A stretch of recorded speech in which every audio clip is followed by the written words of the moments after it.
So the whole reincarnation play you ask about, the truth is, you're never incarnated. You are never incarnate in the meat, which is what it literally means. You associate with and you pervade or permeate a body, mind, chloe, mental, bodily form. But we all know, like from deep dreamless sleep, that all of that is surrendered to oblivion. You're happy to die to the whole mind, body, chloe play, and whatever your name is in the subtle realms, where you're not tied to this body and whatever name your parents gave you. But what are your names in other realms, in other lifetimes, other dimensions? So, you're never stuck in the meat. As my old mystic friend Douglas Harding, the British mystic, would say, you're not the little man or woman, the little homunculus peeping out at the world through the two peepholes, as he would say.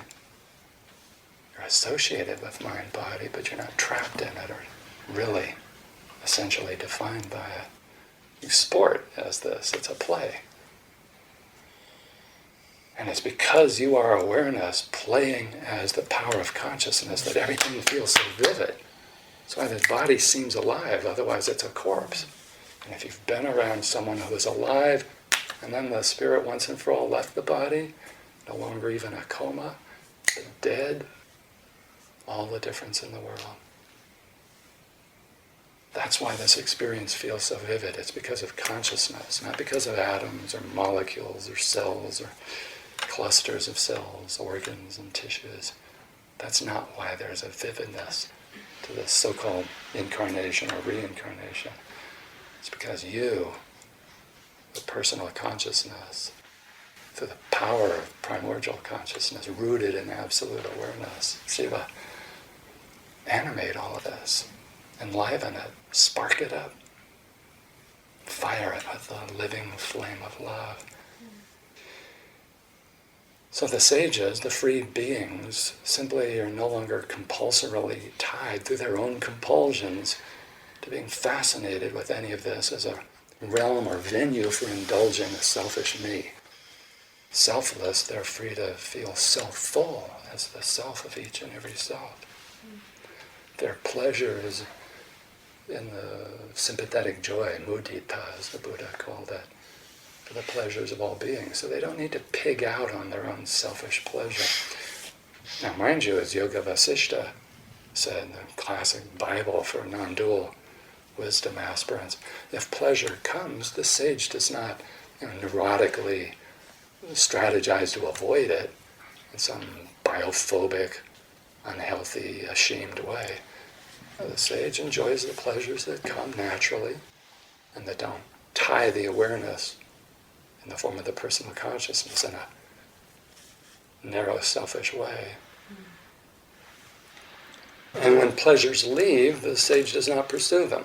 Go ahead, Bob. I've heard about some people were non-returners. Yeah, that's an old Buddhist expression. There's a model. The Buddha says waking up from the me dream will basically involve 4 stages. The last one being nirvana, nibbana in the old Pali language, utter freedom, being the absolute in all clarity. First stage is called the 7 lifetimes. It's called stream entering stage or phase. You've dipped your foot, maybe your whole leg, the lower body into the stream, you're wet. You're not dry anymore, you're wet with the flowing current that's taking you back to the source. See, in Buddhist language, it's an upside down anti-gravity world. And the stream pulls you back to the source, doesn't carry you further downstream. So the Buddha said what is involved in becoming someone who just enters the stream and at most only has 7 more lifetimes involved in the gross plane world. Such a entry-level sage, free being, has given up 3 things. One is the firm belief on an intellectual or philosophical level that there's a separate me self that will persist forever, and that's my real fulfillment, is as a separate self. It's like L. Ron Hubbard's Scientology idea of being a separate, unique thetan for the rest of eternity, or the Sankhyoga's tradition that you're all these different purushas, these individual eternal selves. The Buddha and the ancient Advaita non-dual Vedanta of the Upanishads blast that view to smithereens. Pure spirits can't have any boundaries between each other. How can there be multiplicity? There's the one awareness, the one spirit that manifests as a multitude of souls. Now, so the Buddha says, give up. I'm not saying you'll lose all sense of selfishness immediately, but give up the belief in a permanent me that's going to go to some heaven or thetan state or whatever. The second factor is give up the unhealthy forms of spiritual doubt. The doubt that anyone can really wake up from the me sense. The doubt that there really is anything to all this spiritual mumbo-jumbo. Give up that doubt. It doesn't serve you. It's just creating vacillating. Because you see, with that doubt, it's too easy to slip back into forms of selfish hedonism, pleasure-mongering. I tried meditating for 12 years. It didn't work. Give me sex, drugs, and rock and roll. Some of the neuroscientists are saying, the mind is just brain-based states and processes, so this body dies on oblivion, nothing matters. The Buddha said, give up those kind of doubts. The third thing was give up the forms of magic and superstition, the forms of trying to placate the cosmos through superstitious actions and rituals. Try to give up the kind of what unfortunately afflicts too many dualistic forms of conventional religion, the idea of trying to please God or measure up by strategizing how you can do good to others, but the whole thing is unfortunately rooted in this sickness, this dis-ease of me trying to impress everyone, trying to be a do-gooder. So the Buddha said, give up those kind of magical ritual superstitions of trying to manipulate the cosmos. If you give up those three, you've so defueled the momentum of selfishness that at most, 7 more lifetimes. Buddha might have added parenthetically, give or take a lifetime.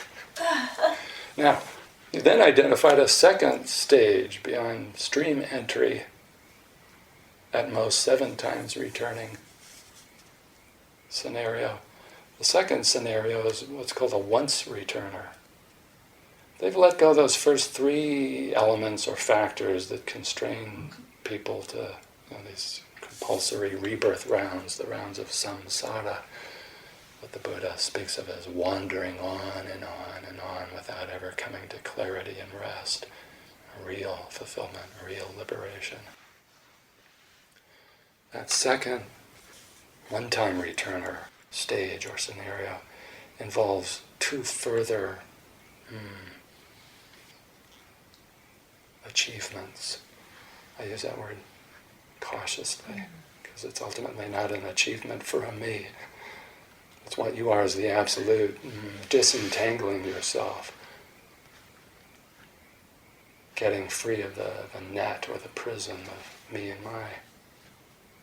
And the 4th and 5th ones here are simply thinning out to a certain extent, not even perfectly or completely, but just thinning out, melting, softening to a certain extent, attachment and aversion. The binding likes and dislikes. Just thinning these out, the Buddha said, allows for more of that kind of being pulled upstream back to source, not just at the mercy of all your tendencies that are kind of pulling you downstream and all the involvements and entanglements and everything.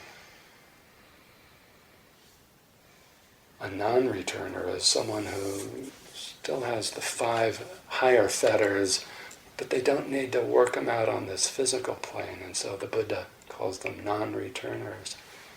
Yeah, that's why the Pure Land Buddhists, kind of dominant popular religion throughout East Asia, and certainly similar tendencies in Tibet, Nepal, and so forth. The Pure Land traditions talk about the great Bodhisattva, Amitayus or Amitabha, Guanyin in Chinese, Chenrezig in Tibet, Kannon in Japan, Kwanseum in Korea, Guanam in Vietnam. The ancient Bodhisattva who's prepared this perfect Buddha field, the Western Pure Land paradise, in which all beings, if they're just sincere, at death, Amitabha will pull them into that realm. It's a non-regressing realm, and they will never have to take birth in a dense physical plane and maybe risk wandering on and on for lifetime after lifetime. Now they can work out clarity and all freedom, coming back to perfect awakening while in the Pure Land. So a non-returner being is like in a Pure Land. Now, what is an arhat or a Buddha? A perfect being, utterly free, absolutely awake, no longer caught in the me dream and its complications and ramifications. They are free of all the various forms of conceit, attachment to subtle plane realms, the subtlest kinds of ignorance that feels like there's any separation. So for instance, some of the highest God-level beings have this tremendously benevolent, the love of all the Bodhisattvas and Buddhas, all the Mother Teresas and Dalai Lamas and you name it, Lamas, rolled into one. They feel that for every being in the cosmos. They're like the highest personal consciousness being in the cosmos, feeling like they just have all this love for all these beings, but there's still a subtle sense of separateness, of being the one who's atop the cosmos, who in all sincerity wants to help all these beings, and has all these powers, and can help. And many of the miracles that get worked, the paranormal things, are by the grace of these kind of beings. But the Buddha said there is a reality more original, freer, more awake, even from the dream of being the highest God in the highest heaven. In real awakeness, you are not at all separate from the innermost self of all the beings. You are beyond the worlds and yet can freely play in all the worlds. The plight of some of the high heaven beings is that they're very attached to the subtle planes. They really have qualms about associating with like the hell realms or taking on a human birth again. But the free Buddhas, the true avatars, the real free beings, they have no qualms about reassociating with this earth plane. So reincarnation, there's a kind of rebirth or taking birth anew out of freedom. It's not compulsory. This is a different kind of being associated with the carne, the meat, than people that are driven to rebirth on this physical plane because of their selfish samskaras.